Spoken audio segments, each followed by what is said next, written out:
¿Funciona la petaca? ¿Sí? Quiero antes de empezar agradecer la presencia de entrada del señor vicerrector, de la señora vicedecana, por supuesto de la directora del máster. No solo la presencia, en el caso de Nicolás, quiero agradecer sus palabras muy amables, excesivas, desmesuradas. Es imposible estar a la altura de ese perfil que él ha dibujado. En cualquier caso, muchísimas gracias. Gracias también a los profesores que están aquí presentes, a vosotros por estar, a los que estáis en casa. Bueno, a los que estáis en casa os lo agradezco un poco menos, porque seguro que vais a dar cabezadas. Los de aquí también, pero los de casa no me voy a enterar si están dando cabezadas o no, por lo tanto mi agradecimiento es algo menor, ¿no?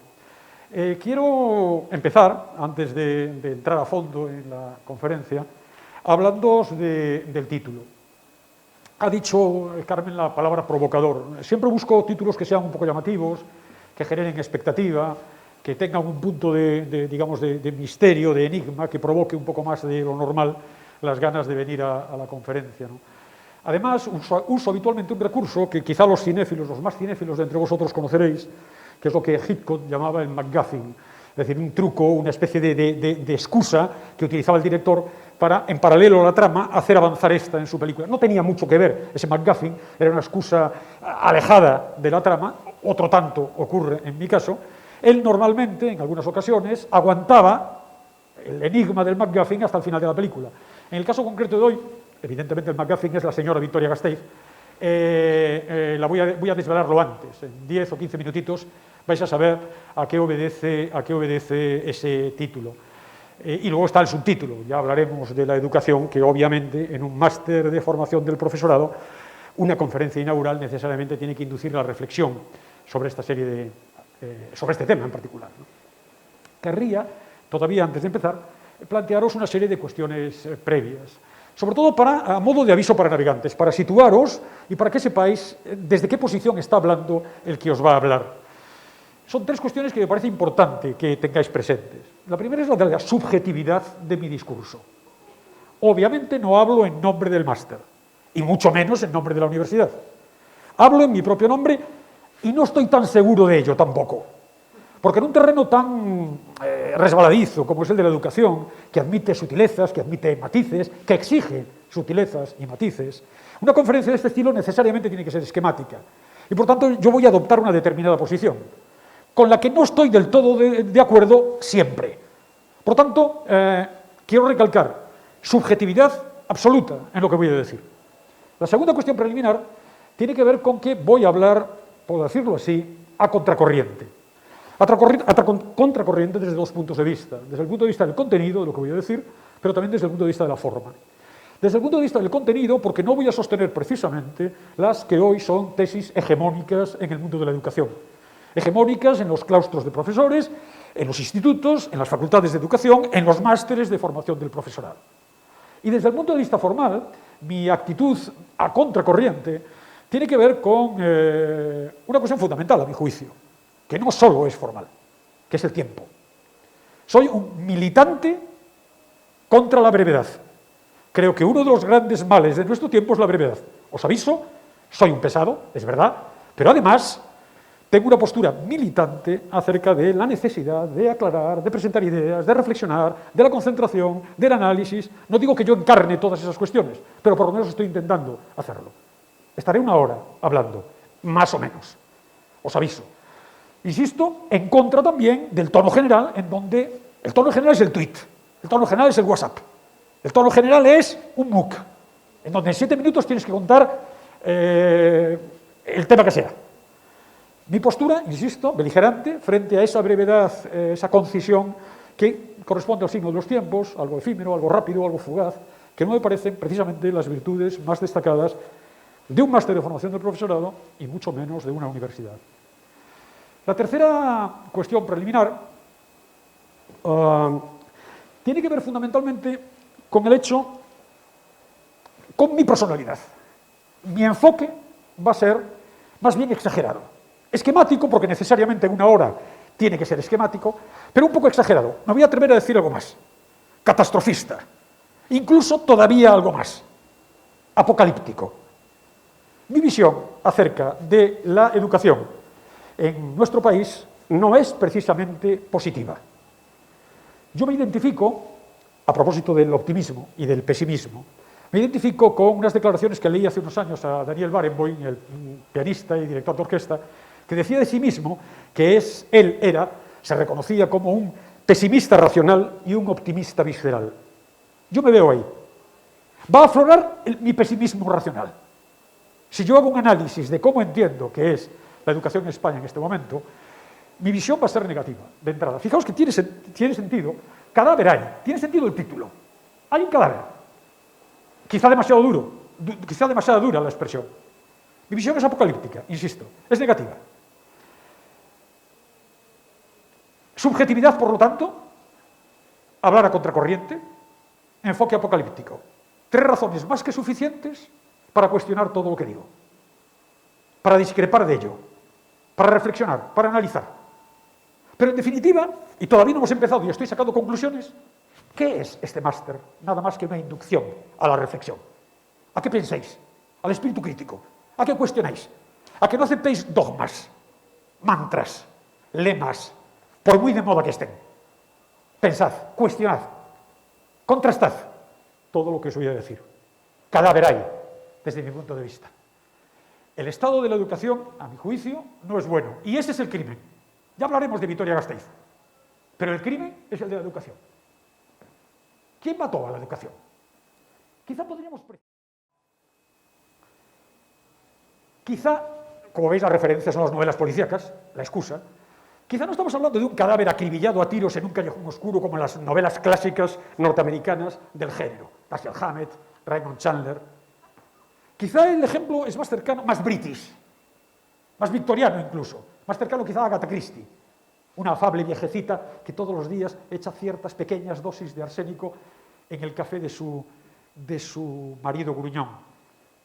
Quizá el tiempo verbal utilizado no es el correcto. Quizá no debamos hablar de quién mató a la educación, sino quién está matando a la educación. Es algo que todavía está ocurriendo. Cadáver hay, desde mi punto de vista. ¿Quién está matando a la educación?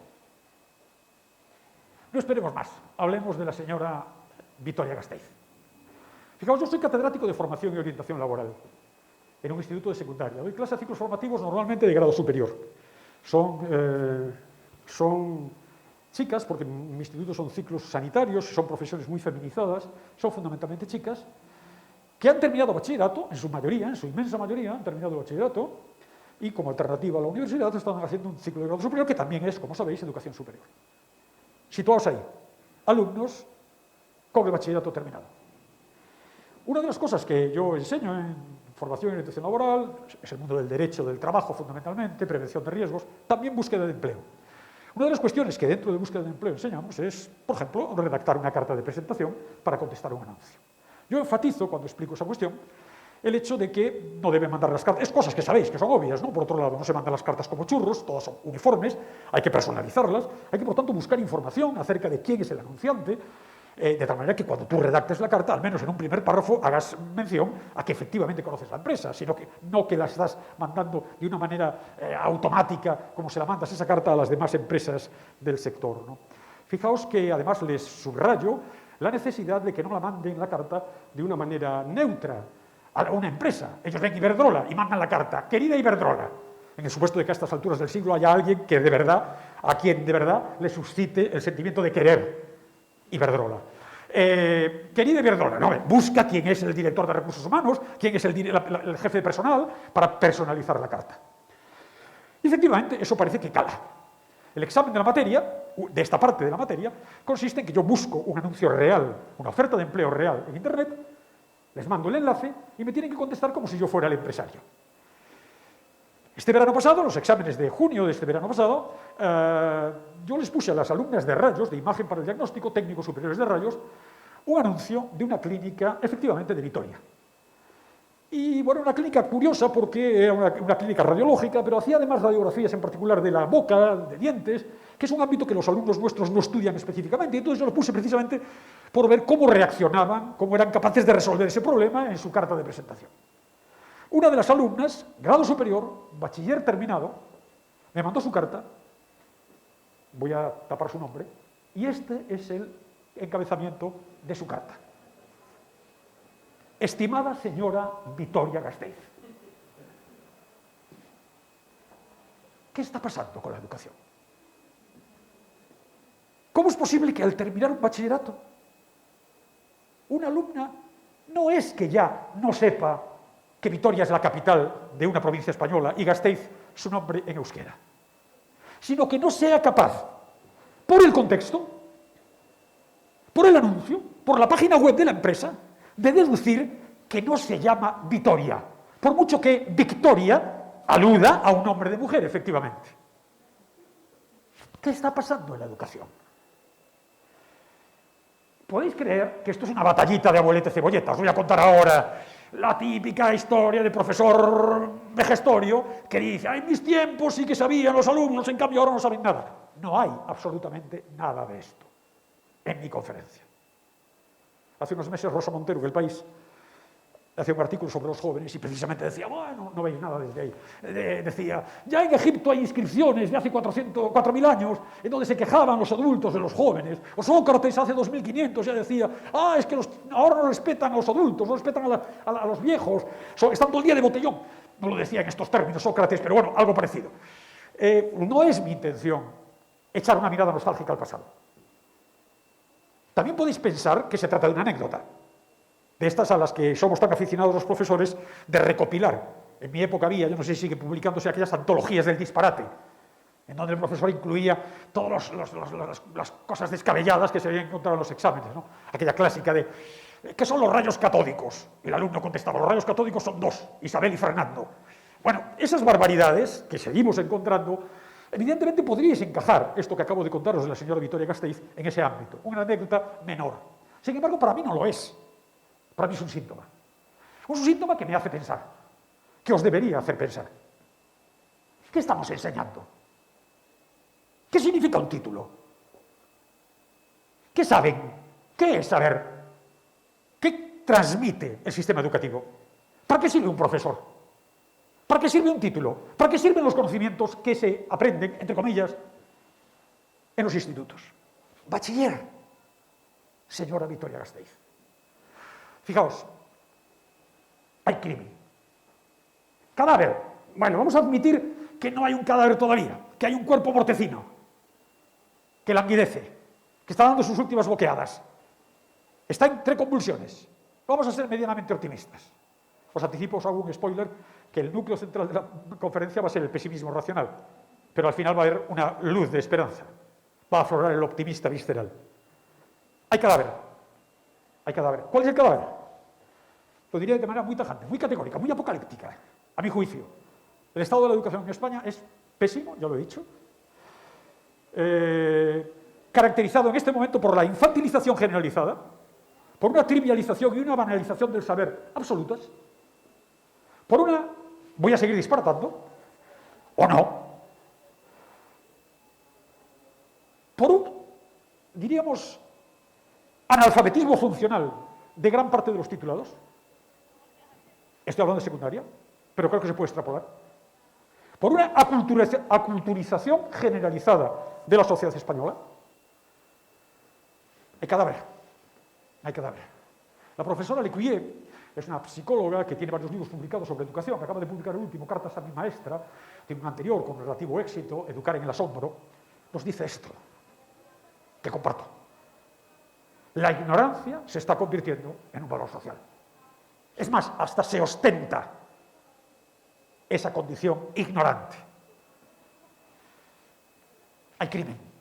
No sé si cadáver. Ya. Aún podemos tener esperanza, pero hay crimen. Merece la pena investigar. Os propongo una investigación. Esta conferencia es la investigación. Con 3 pasos. Primero, ¿de verdad hay cadáver? ¿Hay crimen? ¿Cómo es el cuerpo del delito? ¿Cuál es el estado de la educación en este momento en España? 2, si como yo creo está habiendo un crimen, no de ejecución instantánea, sino de ejecución continuada, ¿quiénes son los sospechosos?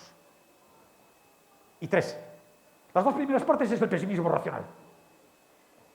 La tercera es el optimismo visceral. Este muerto está muy vivo. Hay posibilidades. Hay luz. Hay posibilidad de salvación. ¿Cuál es mi modesta proposición? Aquellos de filología, de vosotros, que seáis de filología, notaréis detrás de una modesta proposición la sombra de Jonathan Swift. Vamos con el cuerpo del delito.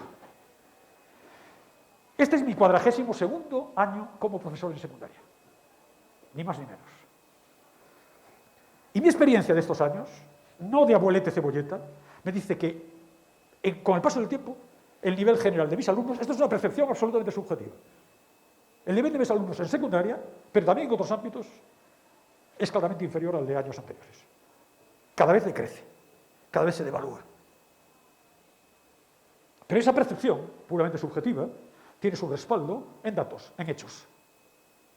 Voy a intentar mostraros lo que a mi juicio es el estado de la educación, basándome en esas percepciones intuitivas, a partir de tantos años de experiencia, y en el refrendo de determinados datos que corroboran, a mi juicio, ese lamentable, calamitoso estado de nuestra enseñanza.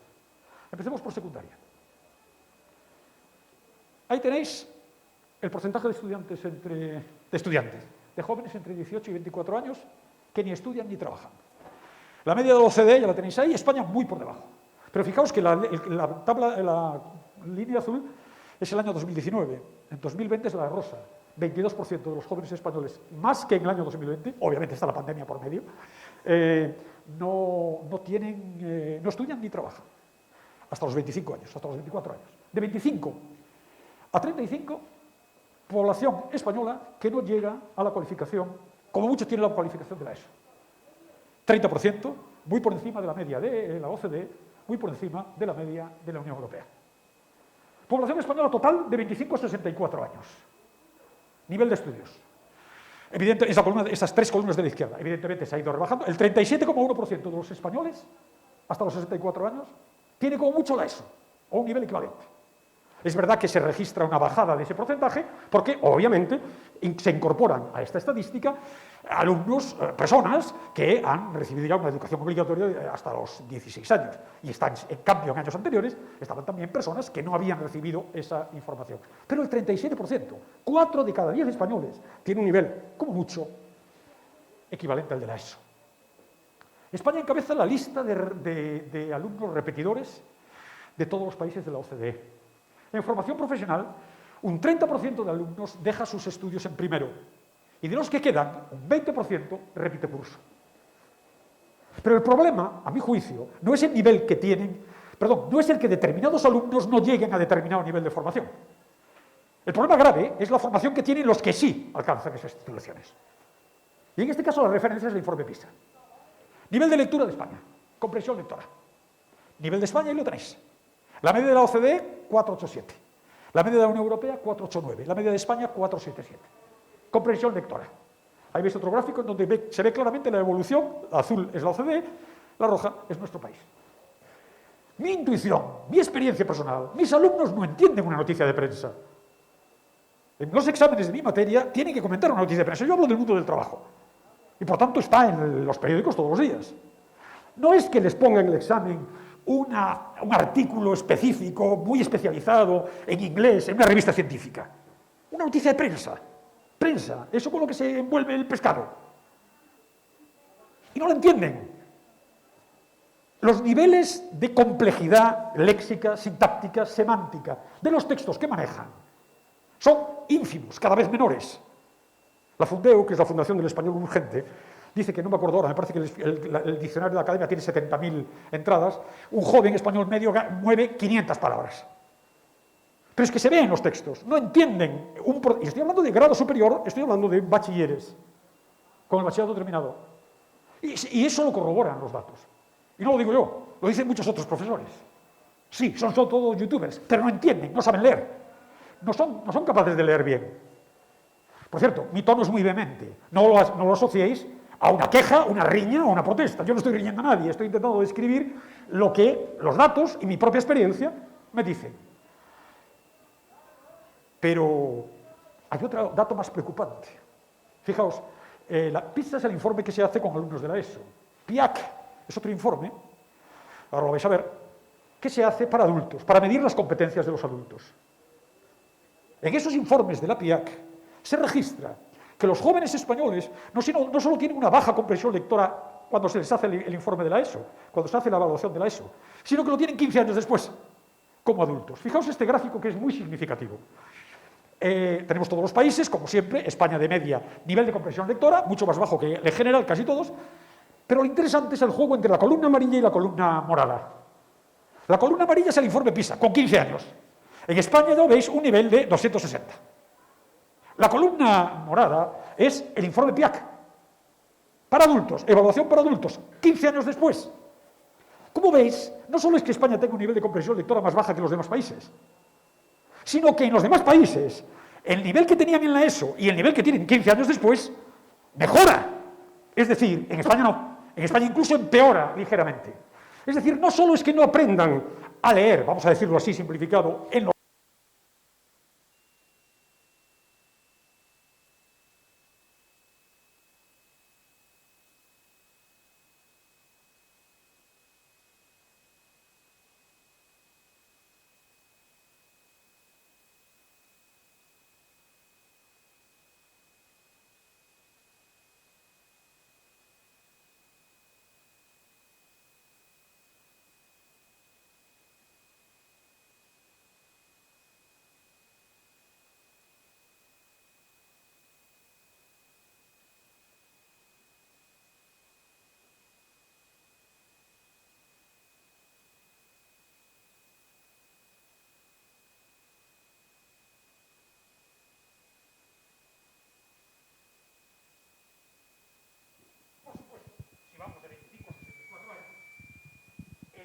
medio de los...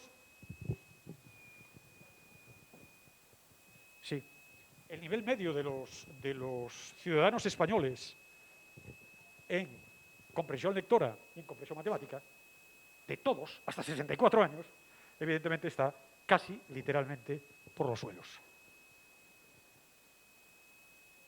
Pero como es natural, si el nivel medio, por supuesto, un inciso, hay alumnos brillantísimos, pero no estoy hablando de esto. Estoy hablando de que si el sistema permite que estos porcentajes se den, es que algo no funciona. Si esto ocurre en secundaria, voy a tirar hacia arriba. Lo siento, no quiero hacer un chiste de mal gusto en este momento, lo siento, pero se os está acercando la lava. Otro tanto ocurre en los grados. ¿Por qué tiene que haber un curso cero para entrar en las facultades? En determinadas facultades. ¿Por qué creéis que la Universidad de Alicante, las de Salamanca y la Complutense y la Carlos III hacen, sobre todo en las materias de ciencias, en las carreras de ciencias, en los grados de ciencias, un curso cero? Falla en la formación previa. No necesitamos ese curso cero.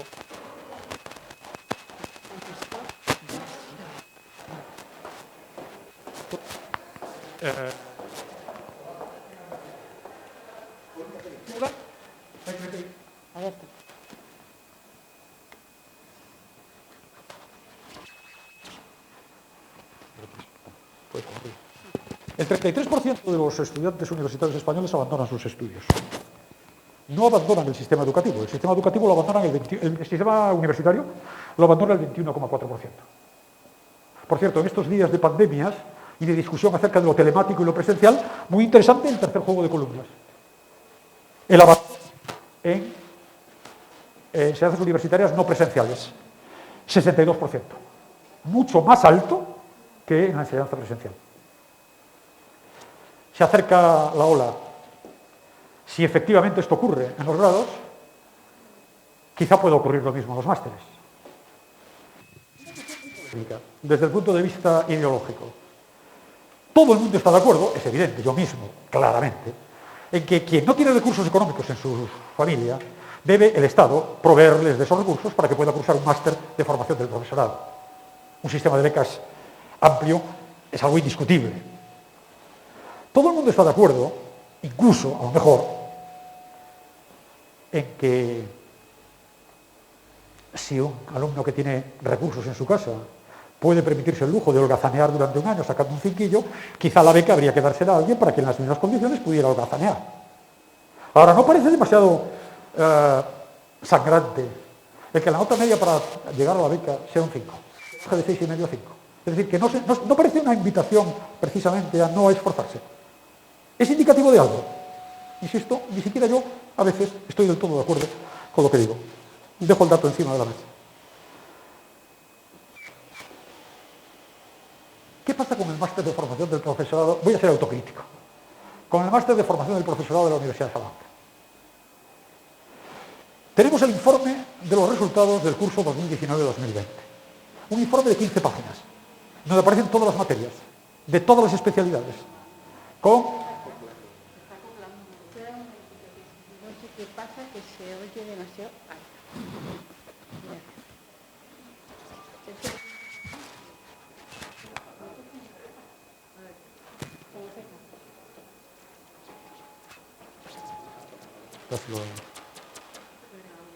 ¿Cómo lo pagaste? Dárselo a esta chica. Decíamos ayer, un informe de 15 páginas con los resultados, tasas de éxito. Chicos, por favor, procurad no despistaros más de lo que yo ya estoy despistado. Tasas de éxito, tasas de rendimiento, tasas de evaluación del máster de formación del profesorado. Este máster, curso 2019-2020. 15 páginas. 15 páginas. Como esta. 100%, 100%, 100%, 100%, 100%, 100%, 100%. Y otra página, y otra página, y otra página, y otra página. 15 páginas en todas las asignaturas, porcentaje de tasa de éxito, 100%, 100%, 100%. Ah, no, ahí hay un 80 y tantos. Ah, sí, ese fue el curso en el que se murió un chico. Es una broma. ¿Cómo es posible que 100%, 100%, 100% tasa de éxito? Voy más allá. La nota media de todas las asignaturas del máster en el curso 2019-2020 de todos los alumnos fue 8,53. El máster lo tiene como un logro. Yo personalmente lo cuestiono. No solo no creo que sea un logro, sino que creo que es una deficiencia. No creo que 325 alumnos estén en un nivel de excelencia con respecto a la profesión docente, que representa haber sacado más de 8,53. Voy más allá. Es que mi niño tiene 2 grados y 3 másteres y está sirviendo hamburguesas en el McDonald's. Y perdón por la referencia. Por la referencia a McDonald's no, porque me paga, por haber metido la cuña me paga un plus en la conferencia. La referencia digo a la hamburguesa, porque no se puede decir en estos días hamburguesa. Os digo, ¿pero por qué? ¿Por qué? Porque nos dicen las estadísticas que el 37% de los universitarios españoles está sobrecualificado. Error. Está sobretitulado. Tiene un título que no representa realmente sus capacidades, las competencias que realmente tiene. ¿Hay cadáver? La idea es que es una caricatura, que es muy elemental, pues son cosas muy puntuales. Yo quiero hablar de secundaria, no tanto de los grados y de los másteres, pero voy a tirar más arriba en este proceso, como veis, de hacerme amigos en que consiste esta conferencia. Voy a tirar hacia el profesorado. Todos conoceréis, probablemente, porque copó las páginas de los periódicos y las portadas de los telediarios, las oposiciones de Madrid, de la Comunidad de Madrid de Magisterio hace unos años. En esas oposiciones para ser profesor, antes de las pruebas específicas del examen, se les planteó una especie de test de cultura general a los candidatos.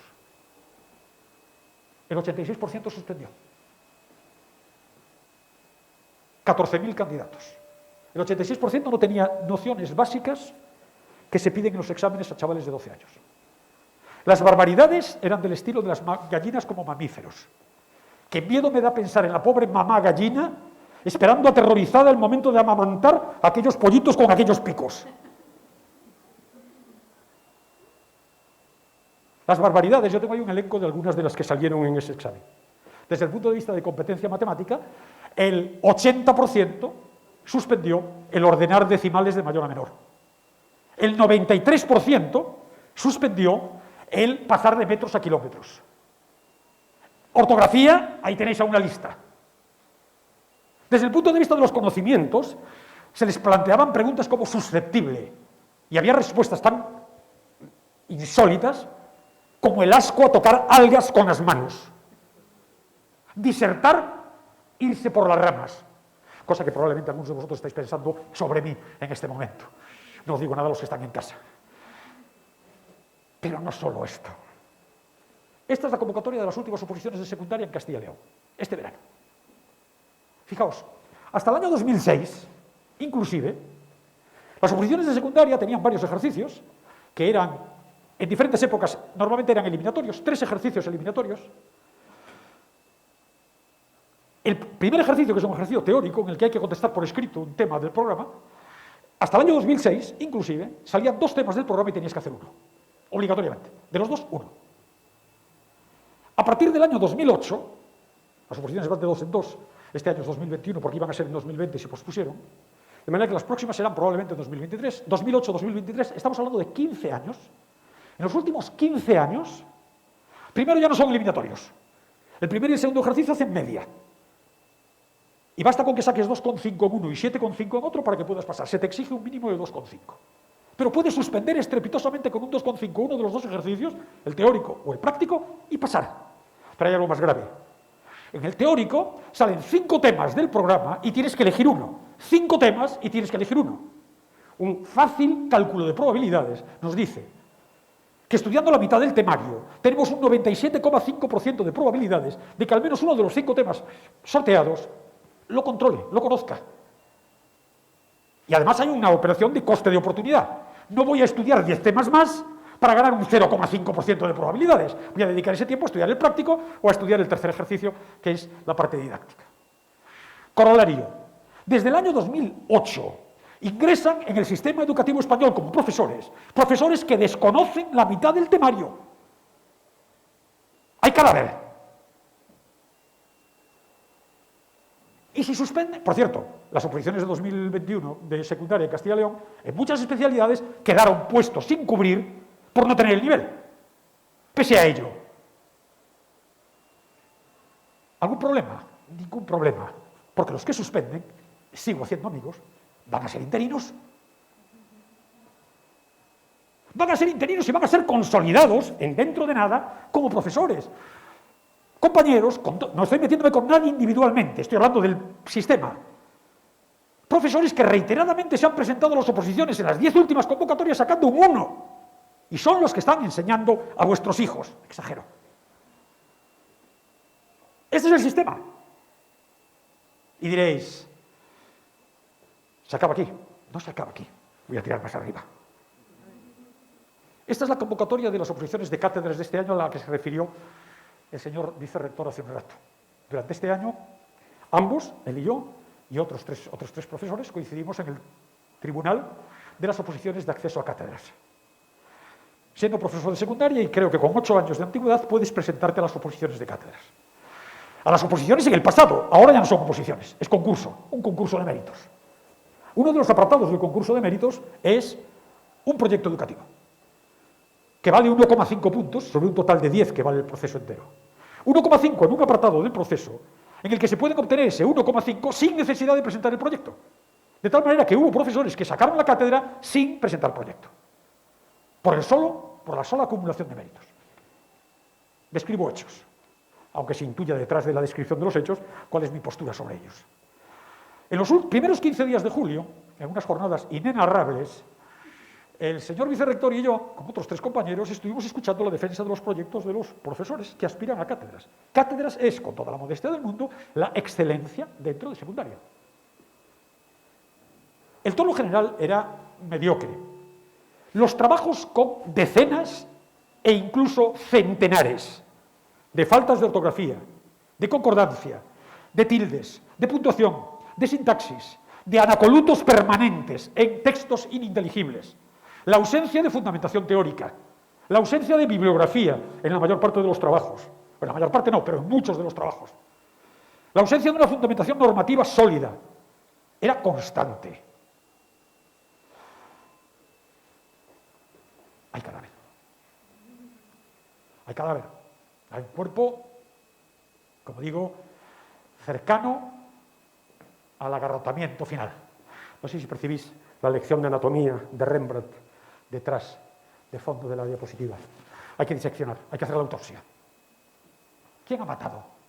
¿Quién está matando a la educación? Punto 2. Los sospechosos. Claro, como decía el capitán Renault en Casablanca, que probablemente habéis visto todos en la última escena de Casablanca, detengamos a los sospechosos habituales. ¿Quiénes son los sospechosos habituales? Empecemos por ellos. Este señor, el profesor decimonónico, representante de una escuela anclada en el pasado, vertical, jerarquizada, rígida, acientífica, irracional, que todavía se basa en los apuntitos, que todavía se basa en, supuestamente, la lección magistral, los exámenes, el rigor, la disciplina, la letra con sangre entra. Y para muchos de los, vamos a llamarlos así, operadores de la educación, este es el culpable.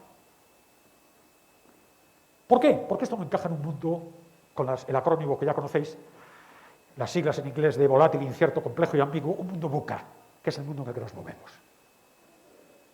Los primeros investigadores policíacos de qué está pasando con este crimen apuntan ahí, al desajuste entre ambos mundos. Lógicamente, enseñar, como en el siglo XIX, cuando tenemos una realidad, enseñar con lentitud, con sosiego, con profundidad, con concentración, en un mundo que es rápido, fugaz, frenético, de presente, de inmediatez, enseñar con libros, con palabras, con análisis, con estudio, en un mundo que es imágenes, pantallas, provoca estas deficiencias, estos niveles defectuosos en el sistema educativo. Y es verdad que hay un punto de razón en este análisis. Es verdad que todavía sobreviven prácticas educativas decimonómicas, pero a mi juicio no es lo fundamental, lo que se ve realmente en los centros. Entre otras razones, aunque solo sea, porque la LOCSE, que es la que introduce una nueva educación en nuestro país, es del año 90, tiene ya 31 años. Llevamos 31 años de prácticas educativas supuestamente contrarias al modelo convencional. No creo que este sea el sospechoso fundamental. No creo que esta sea la causa fundamental. Lo es, tiene parte de la culpa, pero no creo que sea la causa fundamental. Vayamos pues a los sospechosos no habituales. ¿Quiénes son los sospechosos no habituales a mi juicio? Por supuesto quiero hacer una acotación. No hablo de personas. Hay profesionales excelentes, alumnos de máster, alumnos de grado, estudiantes de secundaria, profesores excelentes. Estoy hablando de una tónica dominante, ya os digo, leída desde una perspectiva un poco apocalíptica, precisamente para provocar la reflexión. No hablo de personas, hablo de tendencias, hablo de corrientes. Esas tendencias, esas corrientes, sospechosas a mi juicio, se encarnan en el psicólogo, el neurocientífico, el economista, el tecnólogo, el pedagogo y el ideólogo. Hablemos de cada uno de ellos. La corriente psicologista es la que pone el centro en el alumno. Frente a un mundo, una enseñanza donde el alumno estaba reprimido, la enseñanza castradora, la letra con sangre entra, hay que cuidar al alumno. Y por tanto tenemos una idea del alumno hiperprotegido. Y esa hiperprotección del alumno se traduce en, por ejemplo, no reprimir, no castigar. Por ejemplo, en el elogio permanente, Gregorio Luri, en este artículo, leed a Gregorio Luri en este artículo habla del peligro que tiene el elogio fácil, que no es educativo precisamente, pero es lo que hay. Prevalece lo emocional en las escuelas. Este énfasis en la educación emocional, y entonces entran nociones como la empatía, la resiliencia, la autoestima, que son mucho más importantes que los conocimientos. Supuestamente.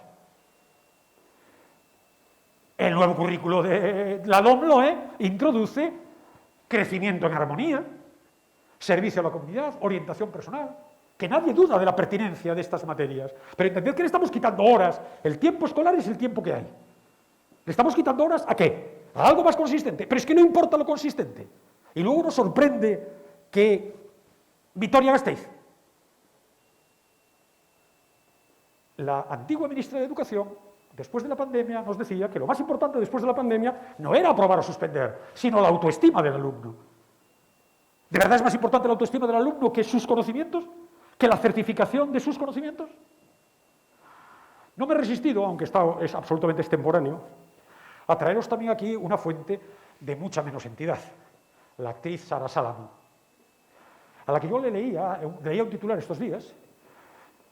Sacó a su colegio, a su niño de 2 años, escandalizada del colegio, su primer día de clase, porque el niño lloraba. No pienso dejar que vaya al colegio en estas condiciones. Esa es la hiperprotección. Uno reza para que este chico lleve bien el acceso, el primer fracaso amoroso.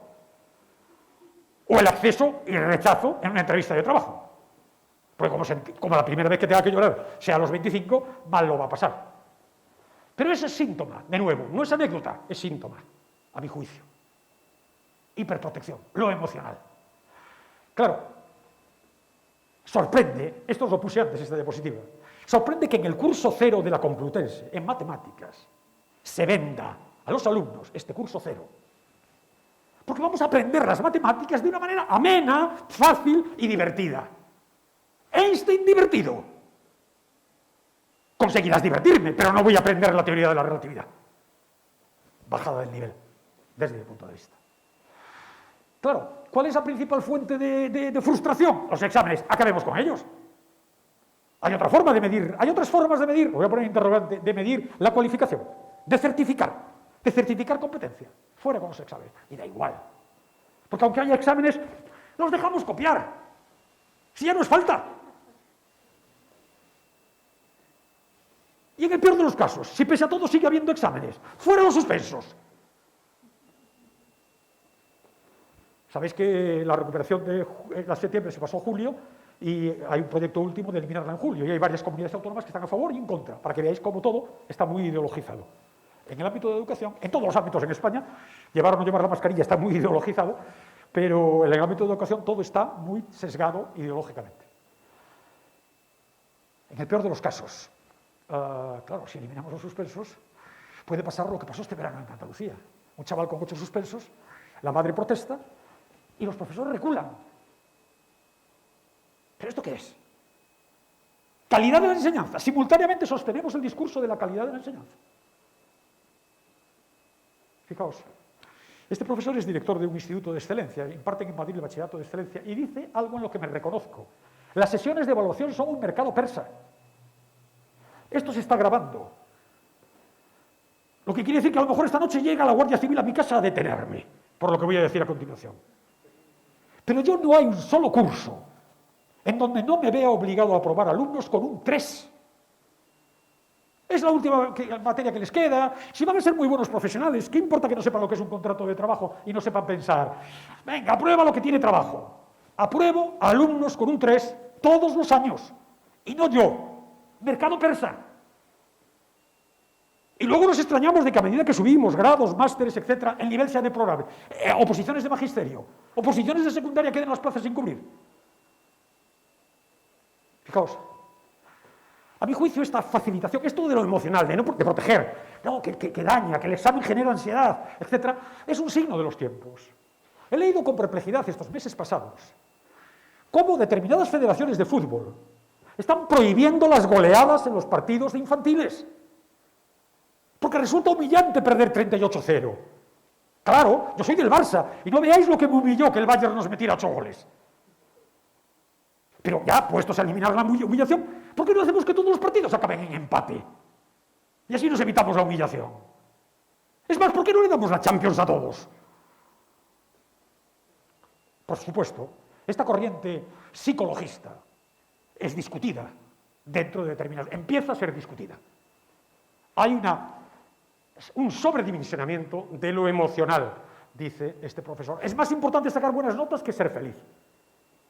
Porque la felicidad de los próximos años depende de que saques buenas notas, depende de tus conocimientos. Las notas no son tan importantes, tus conocimientos, que hayas aprendido. El segundo sospechoso es la corriente cientifista. Desde hace un lustro, como mínimo, todos los profesores somos neuroeducadores. Somos expertos. Sabemos del cerebro más que los premios Nobel. Y por lo tanto, proliferan los cursos de neuroeducación, cualquiera sin rigor alguno y sin conocimiento alguno habla de neuroeducación y por lo tanto los mitos sobre los mantras, los dogmas sobre la neurociencia impregnan los cursos de formación, los centros de enseñanza y la práctica docente de muchos profesores. Con resultados, a mi juicio, esperados. Por supuesto, desde el punto de vista de los expertos, está provocando reacciones. Investigación y ciencia. Un nuevo mito del cerebro, la neuroeducación. Revista especializada Magisterio. ¿Mito o realidad? Lo neuro aplicado a la educación. Expertos. Catherine Lecuyer, de la que os hablé antes, el 90% de los profesores se creen los neuromitos. Ruiz Martín, que tiene también varios libros sobre educación, El último es, me parece, aprender a aprender, y el penúltimo, que es muy interesante, es cómo aprendemos. Es un experto, un investigador en psicología cognitiva. Mitos por todas partes. Las inteligencias múltiples, cuidadito. Los nativos digitales, ¿qué pasa? Por haber nacido con un ordenador debajo del brazo, tienen un cerebro conformado, la evolución del cerebro ha cambiado radicalmente muchos millones de años hasta acá y los últimos 10 años. Mitos. La profesora Ferrero ha hecho investigación acerca de las nuevas tecnologías, del aprendizaje basado en proyectos, etcétera, de las inteligencias múltiples. Se ha corroborado que los estudios que se venden carecen de fundamentación en muchos casos. Y dice algo interesantísimo. La evidencia científica no se está incorporando a las decisiones escolares. Funcionan mantras, funcionan dogmas. Y todos, por cierto, cada uno de estos enfoques, cada una de estas tendencias tiene su propia fundamentación. A veces muy disímiles, incluso ideológicamente. Son radicalmente opuestas, pero confluyen, a mi juicio, en la pérdida de calidad del sistema. La corriente economicista, evidentemente, ¿cómo no vamos a considerar el mundo laboral dentro de la escuela? De manera inmediata en formación profesional. Yo le enseño a alguien de carrocería, tengo que enseñarle a cambiar la chapa conforme a los parámetros del mercado, conforme a lo que pide el mundo laboral. Incluso en la ESO, un niño que estudie historia, una niña que estudie biología, potencialmente van a ser historiadores o biólogos en el futuro. Tienen que recibir conocimientos, rudimentos de una información que les sea útil para ser profesionales de esos ámbitos. El problema no es este.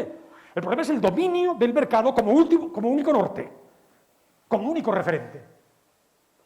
Y en ese sentido proliferan nociones como el espíritu emprendedor, que en este momento impregna las enseñanzas de secundaria. Hay espíritu emprendedor en todos los ciclos de formación profesional, iniciativa emprendedora, grado medio y grado superior. Hay iniciativa emprendedora en bachillerato, hay iniciativa emprendedora en la ESO, conmutativa. Algunas comunidades autónomas, entre ellas Castilla y León, van a meter iniciativa emprendedora en primaria.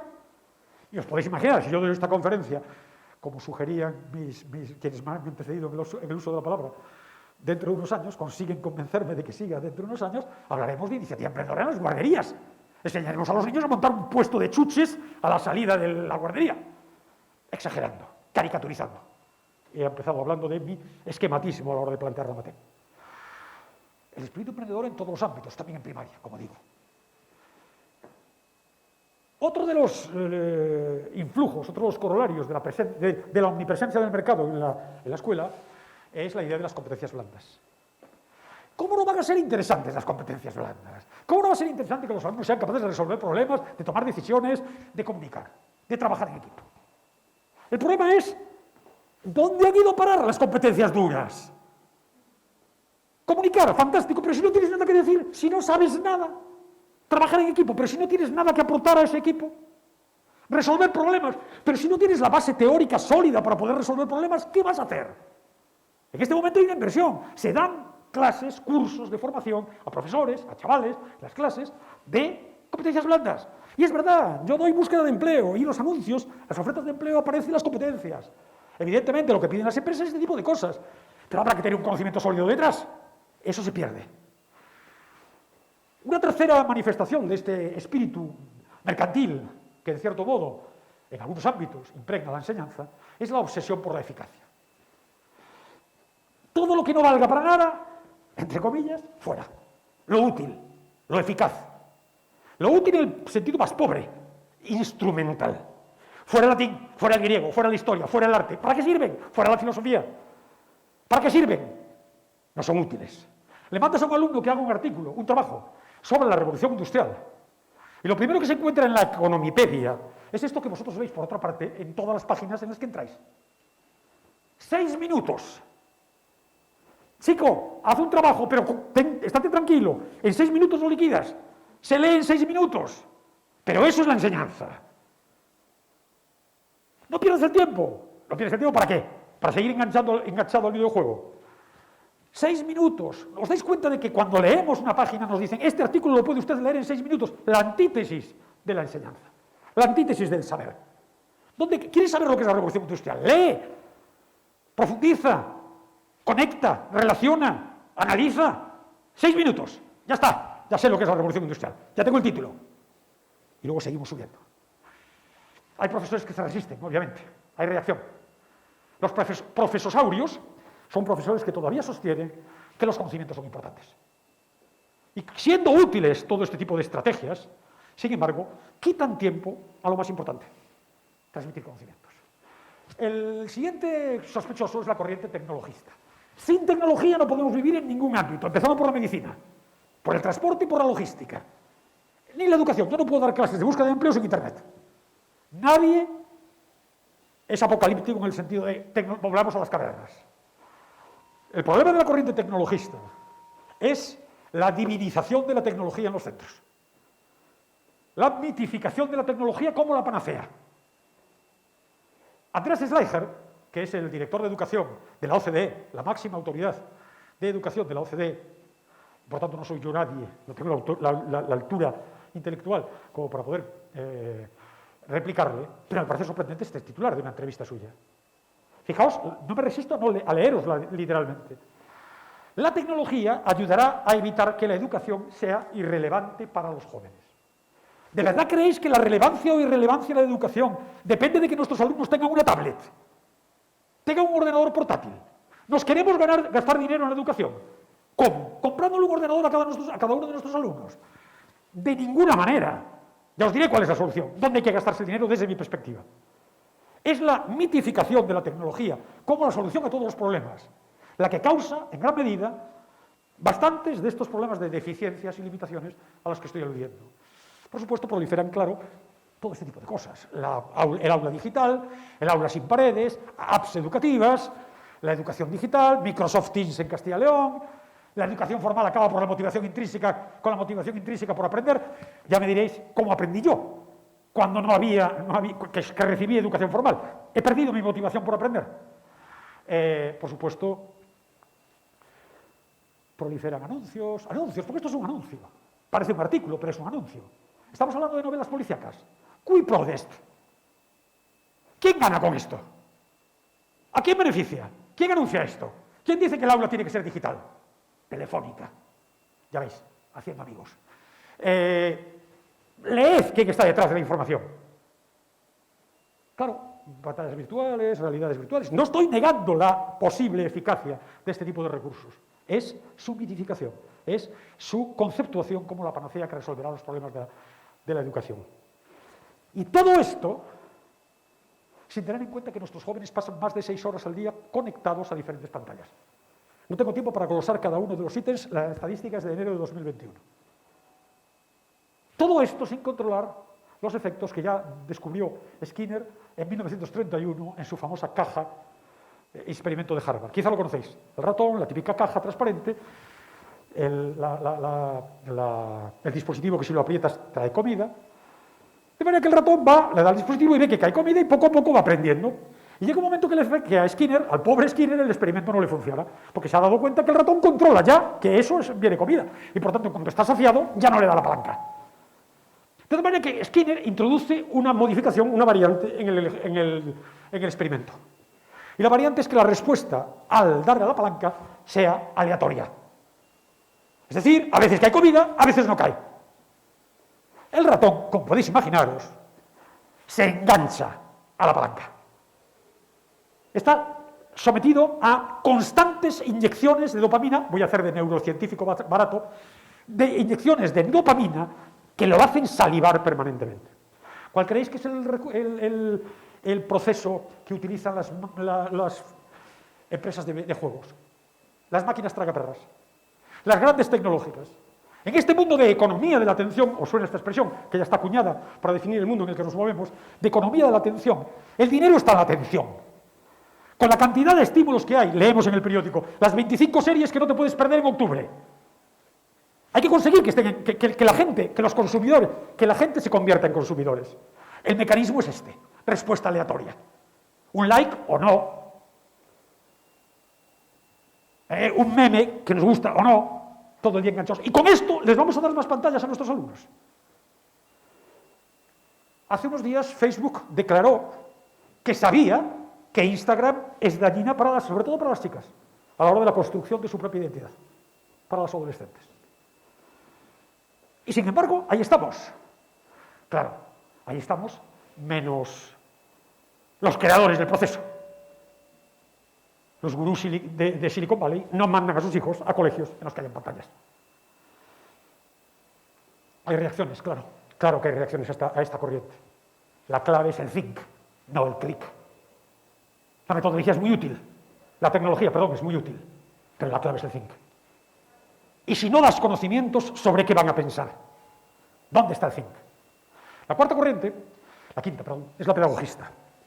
Nadie, obviamente, está en contra de la pedagogía. Sus avances han sido útiles y siguen siéndolo para muchísimos profesores. El problema, de nuevo, es una derivación, a mi juicio perniciosa, de las teorías pedagógicas, que en este momento fundamentalmente giran en torno al el hacer. Lo importante es el hacer. Se cita por doquier un supuesto proverbio confuciano: cuéntame algo y lo olvidaré. Enséñame algo y lo aprenderé. Involúcrame en algo, enséñame algo y lo recordaré. Involúcrame en algo y lo aprenderé. Hacer. Evidentemente, hacer. Si yo tengo que enseñarle a alguien cómo cambiar la chapa de un coche, no puedo estar hablando de chapas, dándole la chapa 2 horas. Tendrá que hacerlo.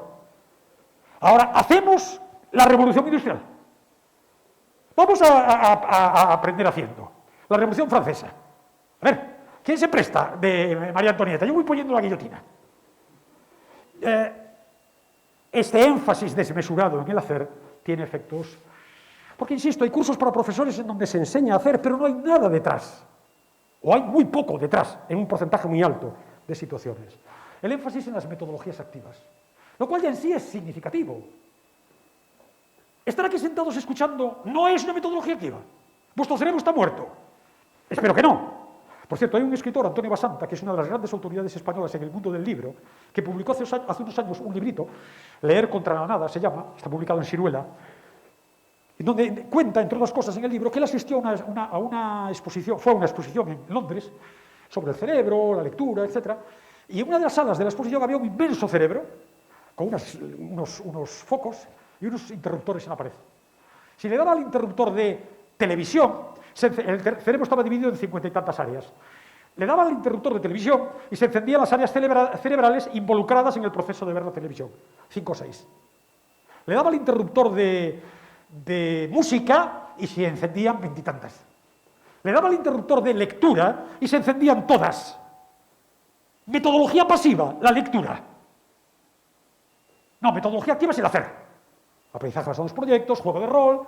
Claro que juego de rol. Yo explico una entrevista de trabajo, pero hago simulaciones de la entrevista de trabajo. ¿Pero creéis que la historia, creéis que las matemáticas se pueden aprender con los juegos de rol? La gamificación. Evidentemente el juego es útil, pero solo el juego. Otra de los mantras de, digamos, esta corriente pedagogista está precisamente en el juego.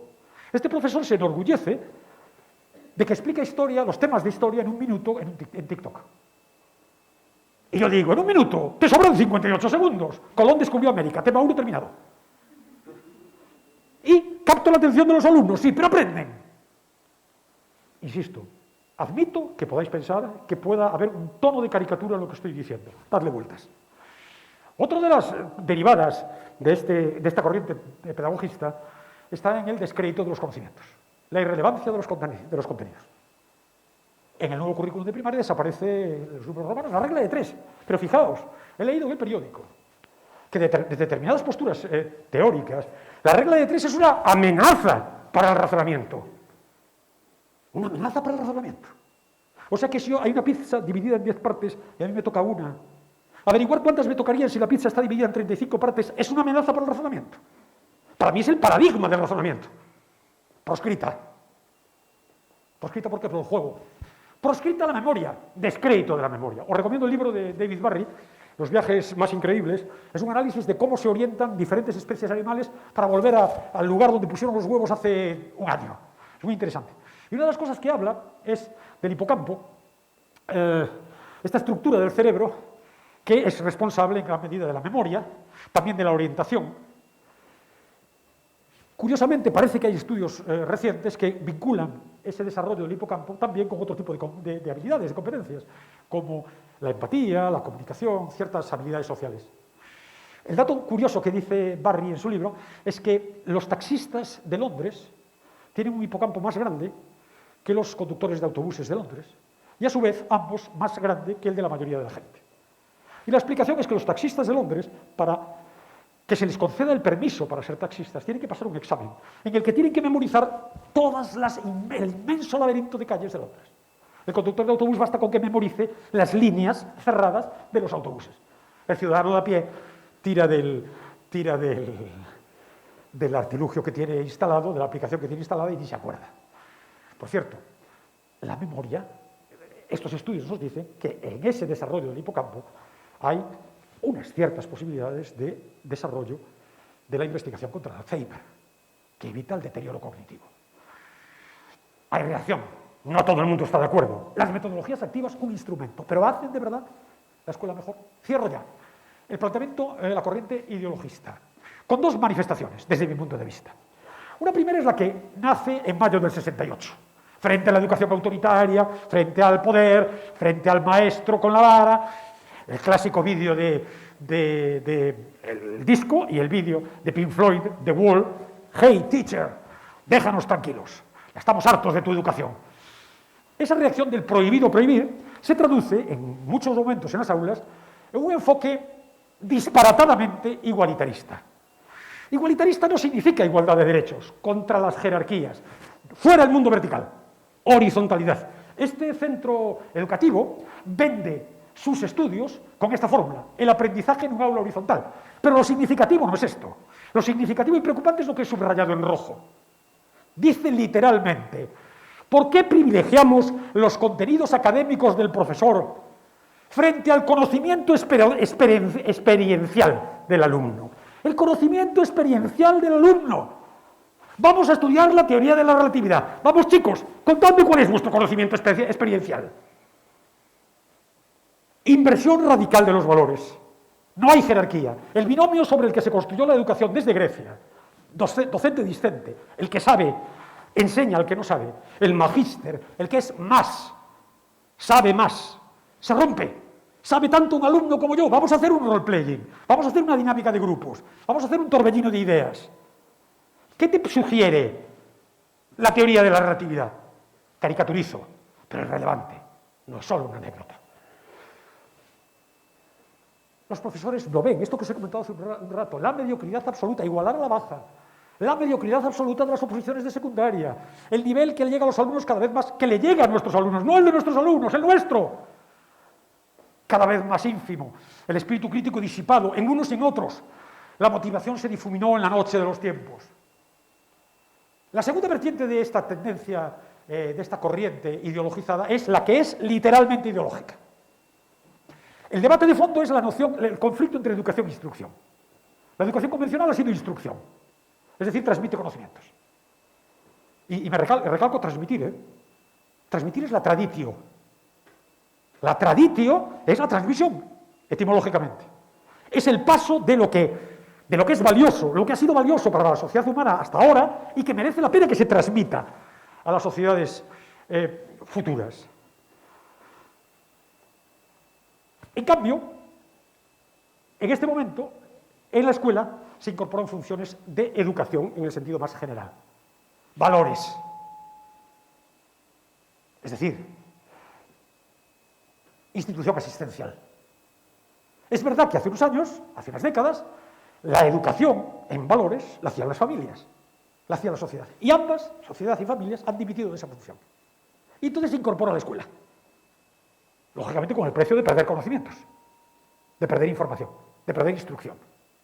Ahí tenéis los brazos de todas las causas posibles, nobles todas, merecedoras todas de su defensa, pero la cuestión no es esa. Incorporamos esta educación, por cierto, la frontera entre la educación en valores y el dogmatismo y el adoctrinamiento es muy difusa.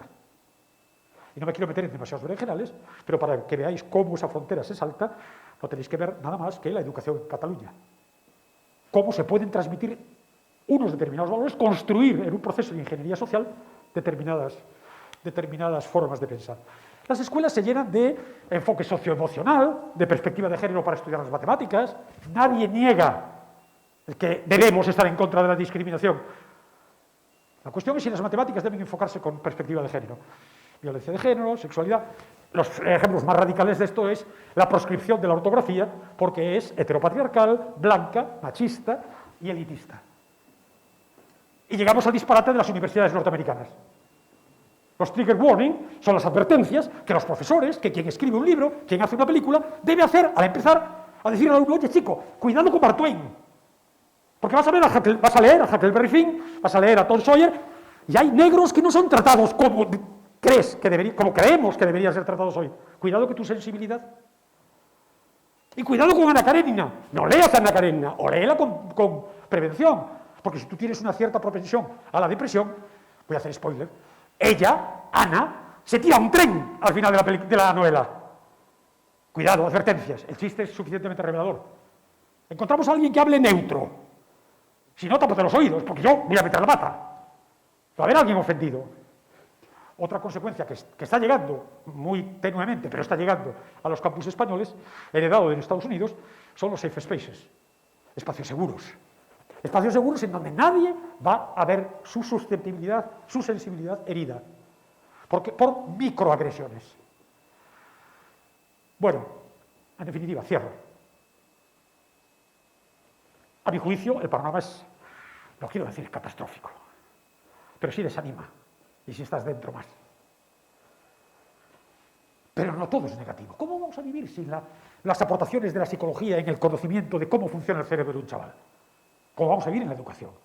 O sin la neurociencia, o sin un referente externo del mundo laboral, o sin las aportaciones de la tecnología, de la pedagogía, o incluso desde un punto de vista de una ideología que defienda o que enseñe en los centros de enseñanza una educación con valores comúnmente aceptados, la Declaración de Derechos Humanos, los derechos fundamentales, las reglas del juego de nuestro país en la Constitución española.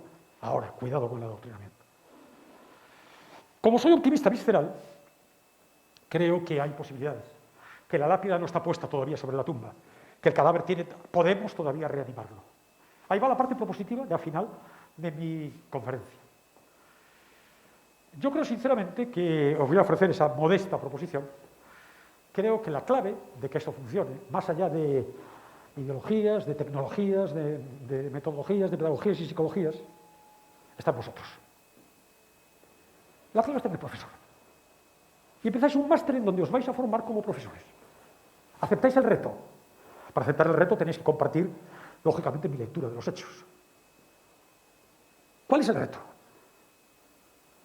Una palabra, para que la rumiéis el resto de vuestra vida. Saber. Saber.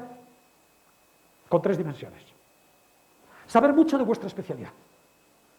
Mucho. No recordar apuntes de una carrera. Saber mucho. No puedes jerarquizar contenidos para ver cuáles corresponden a este curso y cuáles a este otro. No puedes buscar recursos, metodologías, métodos, técnicas para transmitir lo que es importante si tú no sabes mucho de tu materia. Ponte a ello, si hasta ahora no lo has hecho. 2. Saber es saber que aquello que sabes es fundamental para la vida. Lo voy a decir de manera muy tajante.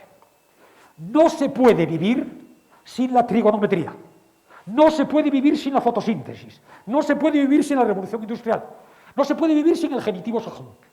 Si tú no estás persuadido de que aquello que sabes es vida, vida palpitante, lo voy a decir de manera todavía mucho más tajante, la vida es peor sin la trigonometría, sin la revolución industrial, sin la fotosíntesis. Si tú no sabes que lo que sabes es trascendental, malamente vas a poder enseñar. 3. Tienes que saber transmitir con entusiasmo, con pasión, con convicción todo aquello que sabes.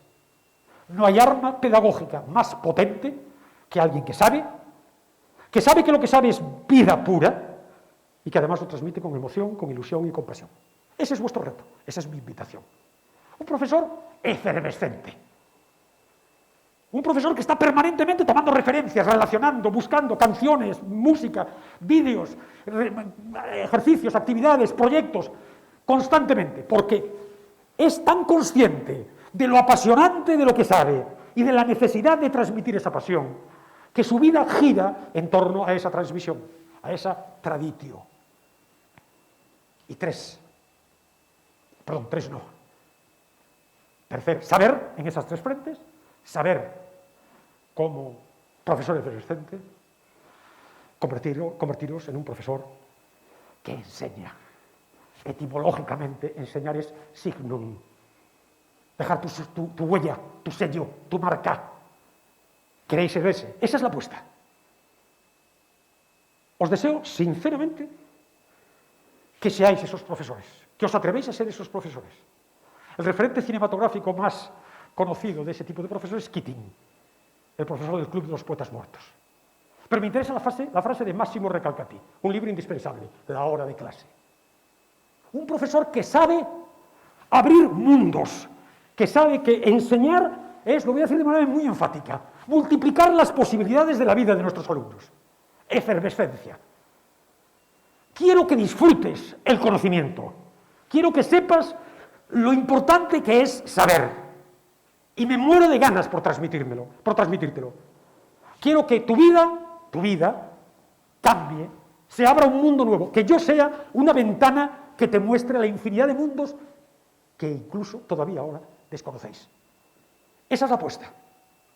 Si no lo aceptáis, muy probablemente dentro de unos años, si sigo aceptando la invitación que dice Nicolás, el vicerrector, nos veamos dando una conferencia ante este escenario. Espero que no sea así. Muchas gracias.